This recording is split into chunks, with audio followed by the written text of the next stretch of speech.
Welcome MS একাডেমিতে। আমি সুকান্ত, আর এটা আমার হাত। আর এখানে আছে অনেকগুলো স্টুডেন্ট। একটু মুখটা দেখিয়ে দাও। এখানে আছে সায়ন্তন, এখানে আছে আয়ুষ, এখানে আছে তিয়াশা, আর এখানে আছে রূপায়ণ। রূপায়ণ। কে আছে? একটু পজ মারতো। তো যাই হোক, মাঝখানে আমাদের আর একজন মেম্বার চলে এসেছিল, সুমন। তা আমাদের আজকে টার্গেটটা ভালো করে বুঝতে হবে। আমি একদম ফ্রেশ একটা ডায়েরির পেজ নিয়ে বসে আছি। টার্গেটটা হচ্ছে, ফার্স্ট অফ অল আমি ধাপে ধাপে এগোবো। আপনাদের বুঝতে হবে এটা গ্রামার সেকশন। মানে এটাকে না বুঝলে বা এই টপিকটাকে না বুঝলে মিউজিকের সেই ডেপথে আমরা ঢুকতে পারবো না। ওই সারফেসের উপর দিয়েই কয়েকটা গান বাজনা মানে মুখস্থ টাইপের করে হ্যাপি থাকতে হবে। কিন্তু যদি চাও যে আমরা কম্পোজ করব, যদি চাও কোনো গানের মধ্যে আরও নতুন নতুন কর্ডস আনবো, তাহলে কিন্তু আমাদের এই বিষয়টি জানতে হবে, যেটা আমি শেখাতে বা গাইড করতে চলেছি। মাইকের উপর নেই তো, হাত নেই তো? মাইক, তোমার মাইক কোথায়? ক্যামেরার? হ্যাঁ, ঠিক আছে, অসুবিধা নেই। তো চলো, তাহলে আজকে আমি প্রথমে তোমাদের বলবো যে মিউজিকের টোটাল কতগুলো নোট। এটা আমি একটা ডিম্বাকৃতি একটা শেপ বানালাম। ঘড়ির 12টা কাটার মতো, এক দু, মানে এখানে 12টার কাটা, 6টার কাটা। এখানে কটার কাটা? এখানে, এখানে 1 2, এখানে 4 5, এখানে ওই 7 8, এখানে 10 11। এখানে লিখবো এ সাপোজ। এটা কি বলো? তোমরা তো জানো, তোমরা তো আর বিগিনার নও। বিয়ের পরে কি হয়? কিন্তু এখানে বিয়ের পরে সি মিউজিকের ক্ষেত্রে, তাই তো? সি এর পরে সি শার্পের পরে, ডি এর পরে, তারপরে ই এর পরে, এফ এর পরে, এফ শার্পের পরে, জি এর পরে। সো এই হচ্ছে টোটাল 12 নোটস। এখন এই যে এর আগে এটা এ ফ্ল্যাট হবে, মানে এগুলো ঝপঝপ করে বলে দিচ্ছি। হ্যাঁ, এটা বি এর আগে, ঠিক আছে। আবার সি এর এই ডি এর আগে কি হবে? ডি এর আগে কি হবে? D flat. আর ই এর আগে ই ফ্ল্যাট। তারপরে হচ্ছে কি বললাম, জি এর আগে। তাহলে এগুলোর আরেকটা মানে অপর বা বিকল্প নামগুলো পেয়ে গেলাম। এটা নিয়ে কারো ডাউট আশা করি নেই আজকের দিনে। আজকে আমরা শিখব যে নোটগুলোর মধ্যে আমরা যে কোনো একটা নোটকে রুট বা সা বানাই জেনারেলি একটা স্কেল ডেভেলপ করার সময়, ঠিক আছে। সেই মানে সা বানানোর ক্ষেত্রে একটা রিলেটিভ নেমস হয়। যেমন ধরো এইটাকে দেখাও। এই হচ্ছে এর নাম, তোমার নাম কি? তোমার নাম আয়ুষ, আর আমার নাম সুকান্ত। এখন হ্যাঁ, ঠিক আছে, থাক, আমাকে দেখাতে হবে না। আয়ুষ সুকান্ত। এবার যদি বলি আয়ুষ আমার ভাই, তাই আয়ুষ কার ভাই? আমার ভাই। কিন্তু তার মানে তো এই নয় যে সবারই ভাই হবে। পয়েন্টটা বুঝতে পেরেছো? তাহলে সম্পর্কিত নাম, রিলেটিভ নেমস, রিলেটিভ, তাই তো।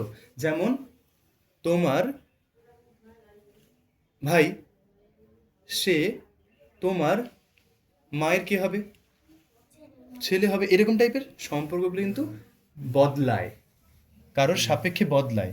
তাহলে এইটা হচ্ছে রিলেটিভ নেমসের প্রসঙ্গে আমরা এবার আসবো। তাহলে এগুলো কিন্তু একদম চিরন্তন সত্য যে এটা এসআর মানে এটা এসআরপি। এটা বিয়ের সাপেক্ষেও এসআরপি থাকবে, যার সাপেক্ষেও না এটা এসআরপি। কিন্তু এবার আমরা যেটা শেখাতে চলেছি সেখানে কিন্তু নামগুলো বদলাবে, ঠিক আছে। প্রথম নোটটা হচ্ছে রুট, যাকে আমরা কেন্দ্র করে মানে পুরো স্কেলটা ডেভেলপ করবো, মানে যে হচ্ছে হেড অফ দ্য স্কেল, তাকে কি বলবো? রুট, যাকে আমরা বাংলায় বলি মানে ইন্ডিয়ান ক্লাসিক্যাল মেথডে বলি সা। খুব সুন্দর। এইবার জোড়ায় জোড়ায় দুজন থাকবে, একটা হচ্ছে মাইনর সেকেন্ড, ভালো করে ব্যাপারটা বুঝে নাও। মাইনর সেকেন্ড আর একটা হচ্ছে মেজর সেকেন্ড, ঠিক আছে। মাইনর সেকেন্ড মানে কি জানো? কোমল। মাইনর মানে ধরে নাও, মানে বাংলায় মোটামুটি তার মানে মানেটা বুঝে নিতে পারো যে কোমল। আর রে হচ্ছে 2 নম্বর, মানে আমরা জানি সা রে গা মা পা ধা নি। তাহলে সা যদি 1 হয়, রে হচ্ছে 2, 3 হচ্ছে গা, 4 হচ্ছে মা, পা হচ্ছে 5, 6 হচ্ছে ধা, 7 হচ্ছে নি। তাহলে এটা 2 নম্বর গোত্রে পড়ছে। এটা কোমল রে, এটা শুদ্ধ রে। তাহলে আমরা কি জানলাম? রে 2 প্রকার হয়, কোমল রে, শুদ্ধ রে। একইভাবে আবার জোড়ায় জোড়ায় থাকবে মাইনর থার্ড, আর এটা এটা কি হবে? মেজর থার্ড, ঠিক আছে। তাহলে এটা হচ্ছে কোমল গা। কোমল কি? গা। কারণ এটা সা হল, এটা রের গোত্র, এটা গায়ের গোত্র। এটা কি শুদ্ধ? আমার হাতে একটু মানে মানিয়ে নিও, একটা মোটামুটি বুঝতে পারলেই হবে। আপনারাও একটু মানিয়ে নেবেন। কোমল গা, শুদ্ধ গা, ঠিক আছে। Minor third, major third. এবার ব্যতিক্রম হচ্ছে শুধুমাত্র এই জায়গাটাতে একটু ব্যতিক্রম আছে। মাইনর ফোর্থ, মেজর ফোর্থ হয় না। এখানে কি হবে? ফার্স্টে পারফেক্ট ফোর্থ, আর এটা হচ্ছে অগমেন্টেড, জানো তো। জাস্ট এটা জেনে রাখো, পরবর্তীকালে আরও লজিক্যালি বুঝতে পারবে বিষয়গুলো। এটা হচ্ছে মা, এটাকে আমি ডাইরেক্ট মা মা লিখতে পারি না, ফার্স্ট এটা মা, তারপর এটা হচ্ছে করিমা। ঠিক আছে, তাহলে এটাও একটা জোড়ার পার্ট। এরপরে জানো তো সা যেমন একা, তেমন পাও হয় কি জানো, একা। মানে এটাকে আমরা বলবো পারফেক্ট ফিফথ, মানে পা। এটাও কিন্তু একা, সোলো, মানে সিঙ্গেল। আমার মতো। বাহ, অ্যাডভার্টাইজমেন্ট হয়ে গেল। নেক্সট হচ্ছে মাইনার সিক্সথ, এবার হচ্ছে মেজর সিক্সথ। এবার 6 নম্বর মানে কি, সা, এটা রে, এটা গা, এটা মা, এটা পা, এটা কি হবে, ধা। ঠিক আছে। তাহলে মাইনর সিক্সথ, এই আবার সরি রিপিট লিখে ফেললাম, কোমল হবে বাংলায়, কোমল কি, কোমল ধা। তাহলে এটা কি হবে, শুদ্ধ ধা। তারপরে বাকি থাকলো কি, কোমল নি মানে মাইনর,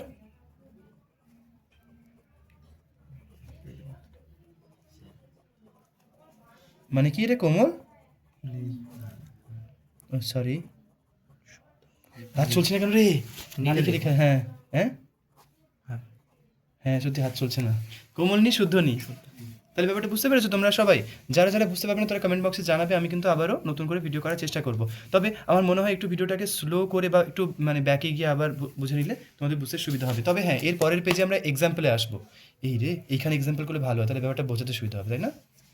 অ্যান্ড ফাইনালি আবার হবে কি, root equal to octave equal to আবার সা, মানে মোটামুটি ধরে নাও এখান থেকে আবার শুরু হলো, মানে এটা অ্যাকচুয়ালি ওর পার্ট নয়, এটা আবার নেক্সট অক্টেভ শুরু হয়ে যাচ্ছে, এখান থেকে আবার পরপর পরপর চলতে থাকবে, সেমগুলো রিপিট হবে। তাহলে এটার মধ্যে পার্থক্য কি, এটার যা ফ্রিকোয়েন্সি হবে তার থেকে ওপরে গিয়ে এটা ডাবল ফ্রিকোয়েন্সি হবে। মানে এটা যদি ফ্রিকোয়েন্সি হয় 400 হার্জ, এটা হবে 400 দুগুণে 800 হার্জ। এইভাবে এখান থেকে আবার নতুন অক্টেভ শুরু হয়ে যাবে। তাহলে এই পর্যন্ত বুঝতে পেরেছো? এবার এক্সাম্পলে চলে আসি। কোনো একজনকে সা বলো, এতগুলো নোটের মধ্যে, একটু ক্যামেরাটাকে এদিকে আনবেন স্যার। এবার বলো, এতগুলো নোটের মধ্যে তুমি আয়ুষ বলো কোনো একটা নোটকে সা বলো। এ কে সা বানালাম, ওকে। তাহলে একটা কাজ করি, যদি এ ইকুয়াল টু সা, যেমন এক্সাম্পল আমি এখানে লিখছি, বেস্ট হবে না? এ ইকুয়াল টু যদি সা হয়, তাহলে তিয়াশা বলো যে শুদ্ধ রে কে, বলতে পারলে কিন্তু আমার তরফ থেকে একটা বিশেষ পুরস্কার তোমার জন্য একদমই থাকবে না। বলো কি বলে রে, এই ক্যামেরাটা দিয়ে কর, বলে কি নিজে বিড়বিড় করে। শুদ্ধ রে, শুদ্ধ রে তো বুঝলাম, শুদ্ধ রে কে জিজ্ঞেস করলাম তো, আজব লোক। এ যদি সা হয় তাহলে শুদ্ধ রেটা কে হবে, এই তো হয়েছে তো, এক্সাম্পল দিয়েছি সা, শুদ্ধ রে কে হবে, বাবা বুঝে গেছি ভাই, ছেড়ে দে। এই বাচ্চাটাকে দেখা, বি হবে। বি হবে, ভেরি গুড। দেখো এটা বি কেন, এ শার্প হবে তোমার হ্যাঁ, কোমল রে, কোমল রে, এইভাবে তো পরপর পরপর হবে। তাহলে এ যদি সা হয়, বি হবে শুদ্ধ রে। गौर से देखो इस चेहरे को, হ্যাঁ হাসি ডিম খেয়েছো, ব্যাস। এবার বলো বি এর পরে কি হয়, সি হবে, তাহলে কোমল গা, কিন্তু কার কোমল গা, না এ নোটটার সাপেক্ষে কোমল গা। তাহলে এ যেহেতু সা, যদি এই সাটা এ না হয় অন্য কিছু হয়ে যেত, আচ্ছা, আচ্ছা। তখন কিন্তু কোমল গা চেঞ্জ হয়ে যেত, হ্যাঁ। তাই তো? দেখো পরপর পরপর আমি লিখছি, দেখো এটাকে একটা গোত্র বা জোন বানাচ্ছি, দেখো তুমি বুঝতে পারবে। তাহলে সি এর পরে সি শার্প হচ্ছে, এ সা হলে সি শার্প হচ্ছে তার শুদ্ধ গা। শুদ্ধ ধা। এমন অনেক আমরা স্কেল বানাবো যেখানে আর কি সা, শুদ্ধ রে, শুদ্ধ গা এগুলো লাগবে, তখন আর কি এই জন্য এই নোটগুলো আমরা চুজ করবো। আবার অনেক স্কেল আছে যেখানে মাইনাস স্কেল, যেমন ধরো সা, শুদ্ধ রে, কোমল গা, তখন সিকে নেব। এইভাবে কিন্তু সিলেকশন করতে হয় আমাদের। তাহলে সিলেকশন প্রসিডিউরটা ভালো করে দেখো, সা তো থাকবেই, পা তো থাকবেই, ঠিক আছে? তাহলে সাও থাকলো রাজার মতো, পা থাকলো মন্ত্রীর মতো। এইবার চয়েস করতে হবে যে এই তুমি থাকো, তাহলে সা শুদ্ধ রে, এই শুদ্ধ গা তুমিও থাকো, সা রে গা, এই পারফেক্ট ফোর্থ মা তুমি থাকো, সা রে গা মা, পা তো আছেই, এই শুদ্ধ দা তুমি থাকো, সা রে গা মা পা ধা, এই শুদ্ধ নি তুমি থাকো, সা রে গা মা পা ধা নি, এই তুমি তো আছোই। তাহলে সা রে গা মা পা ধা নি নিয়ে নিয়ে একটা মানে পিওর মেজর স্কেল ফর্ম হয়ে গেল, বোঝা গেছে, পুরো মেজর স্কেল হয়ে গেল। এইবার ধরো তোমার মনে হলো সা তো আছেই, শুদ্ধ রে আছে, তুমি তুমি তুমি তুমি তুমি থাকো না, তুমি থাকো মাইনর থার্ড মানে কোমল গা, সা রে গা, মা তুমি থাকো মা, সা রে গা মা, পা, এই তুমি থাকো কোমল ধা, পা ধা, এই কোমল নি তুমি থাকো, কোমল নি সা, তাহলে এটা হয়ে গেল ন্যাচারাল মাইনর স্কেল। এইভাবে সা পা তো কমন থাকবেই, মোটামুটি ধরে নিতে পারো, কিন্তু মাঝখানে এদের মধ্যে সিলেকশন করে একটা একটা করে বেছে নেব আর ডিফারেন্ট ডিফারেন্ট আমরা স্কেল বানাতে পারবো। দারুণ না ব্যাপারটা? এইভাবেই তো মানে অনেক কম্বিনেশন আমরা বানাতে পারবো। স্কেলের নাম না হয় নাই বা জানবো, কিন্তু যাদের এরকম নিজে নিজে বানানোর এখন থেকে খিদে তৈরি হবে না, তারা অনেক স্কেল কিন্তু এরকম ঘাঁটাঘাঁটি করতে করতে মানে গল্পে গল্পে বা মজায় মজায় খেলায় খেলায় শিখে যাবে। পয়েন্টটা বোঝাতে পেরেছি? তাই তো? চল এই পয়েন্টটা যদি বুঝে থাকেন তাহলে আমার পরের পেজে আমি আসি আর একটা এক্সাম্পল হিসেবে স্কেলে চলে আসি। যেমন ধরো এক্সাম্পল সি হচ্ছে রুট, সি হচ্ছে রুট বা সা। তাহলে সায়ন্তন তুমি বলো, সি যদি সা হয় তাহলে পা কে? সা গা সা রে গা ডি ভুল, ডি শার্প। ভুল। আর কে বলতে পারবে বলো? আমাকে দাও নাহলে, চলো। হ্যাঁ, ও সি যদি থাকে না, সি যদি সা হয় তাহলে পা কে হবে? এটাই তো ক্যালকুলেট করতে হবে। এই রে সর্বনাশ করেছে। বলো, ই হচ্ছে পা, তোমার মতে ভুল উত্তর, সম্পূর্ণ ভুল। এবার দেখো, এই যে তোমরা বুঝতে পারলে না এতটা বোঝার পরেও, সি যদি সা হয়, সি এর পরে সি শার্প কি হবে? কোমল রে। আমি কো দিয়ে লিখছি, কোল রে মানে কোমল রে।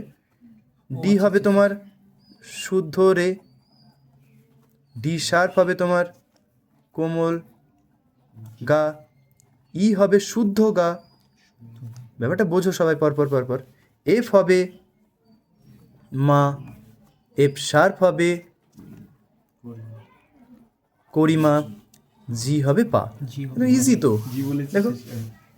শেষে বলে, কিন্তু এইটাই আর কি তোমাদের প্র্যাকটিস করতে হবে। তার মানে আমরা বুঝে নিলাম বলেই হয়ে গেল এটা কিন্তু নয়। যারা যারা ভিডিওটা দেখছেন, দেখুন বুঝে নিলে যদি সব হয়ে যেত, মানে একবার দেখে নিলেই, তাহলে তো অনেক তাড়াতাড়ি আমরা অনেক কিছু শিখতে পারতাম। কিন্তু না, আমাদের প্র্যাকটিসও করতে হবে, এগুলো নিজেদেরকেও লিখতে হবে।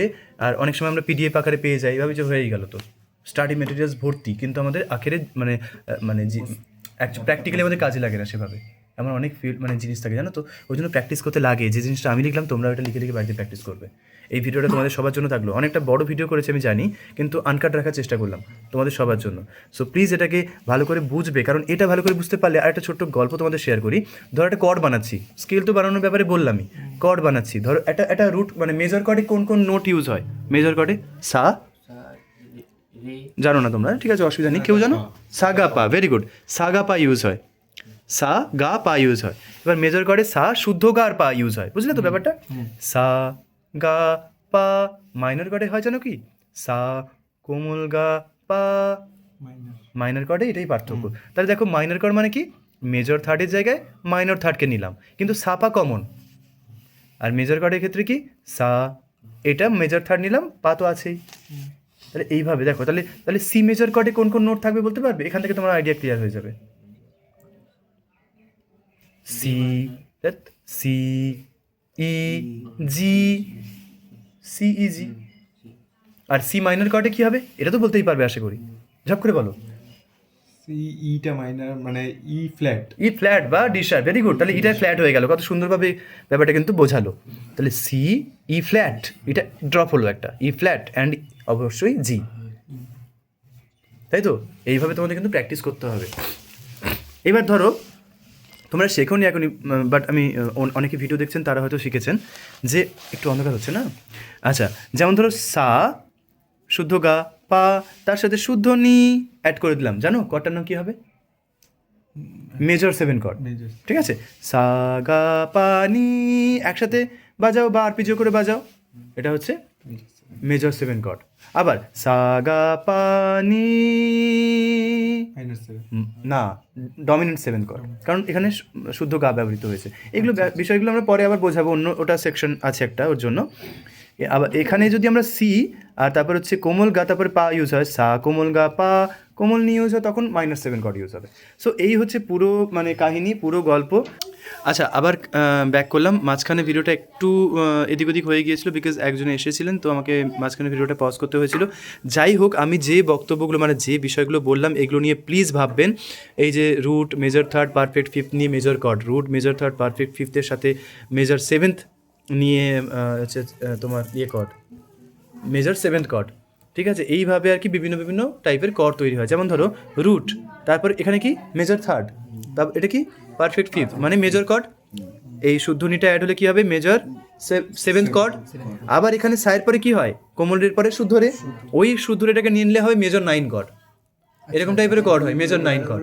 মানে মেজর 9 কর্ড মানে কি মেজর 7 কর্ডের সাথে আবার 9th নোটটা অ্যাড হবে। 9th নোট মানে কি এই সায়ের পরে আবার রেটা হচ্ছে 9th, 1 2 3 4 5 6 7 8 সরি 1 2 3 4 5 6 7 8 9, রেট আবার 9th। তো এইভাবে বিষয়গুলো তোমরা পরবর্তীকালে আরও ভালোভাবে বুঝতে পারবে। আজকের ভিডিও এই পর্যন্তই। আমি জানি ভিডিওটা অনেক লেন্দি হয়ে গেছে, কিন্তু শেষ পর্যন্ত কারা ভিডিওটা দেখলেন একদম স্কিপ না করে তারা অবশ্যই কমেন্ট বক্সে জানাবেন, আমার ভালো লাগবে সেক্ষেত্রে। কারণ আমি আশাবাদী থাকবো আগামী দিনে আপনাদের জন্য ভিডিও করতে আমি চাইবো আরও, কারণ এরকম ব্যক্তি যদি বেশি থাকেন তার মানে আমার ভিডিও করার মোটিভেশনটাই পেয়ে যাবো। বিকজ এই বিষয়টাকে আমি 4-5 মিনিটের মধ্যে কীভাবে কভার করবো আমাকে তো বুঝিয়ে বলতে হবে, আর তাড়াহুড়ো করে বলে আপনাদের বোঝাতেই মানে যেটা আমি চাইছি বোঝাতে সেটা আমি পারবো না। Anyway thank you Sayantan, thank you. Tata tata. Tata.